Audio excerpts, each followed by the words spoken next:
তো এবার ইব্রাহিমের সফর শুরু হলো, একাকিত্বের সফর। তার মানে একটা বিষয় এটাও শিখতে হবে,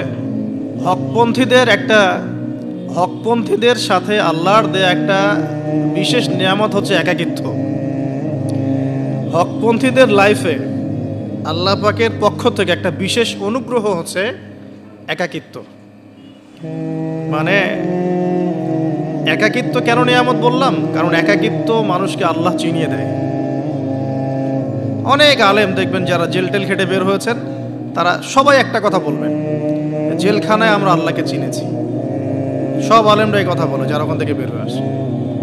কারণ একাকিত্ব মানুষকে গভীরভাবে ভাবায়, আল্লাহকে পাওয়ায়, আল্লাহর কাছে দোয়া করতে শেখায়, মানুষকে বোঝায় যে আল্লাহ ছাড়া কেউ নাই সাহায্য করার।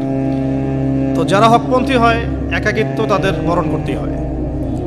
এটা মাথায় রেখে পথ চলতে হবে। ইব্রাহিম আলাইহিস সালাম পথ চলা শুরু করলেন। এবার কি হলো? তিনি কি বাসা থেকে বের হয়ে সেই এলাকা, ওই নমরুদের দেশ ছেড়ে চলে গিয়েছিলেন? উত্তর না। প্রথমে তিনি চলে যান নাই, প্রথমে তিনি ওই সমাজেই থেকেছেন, থেকে দাওয়াত দেওয়ার চেষ্টা করেছেন।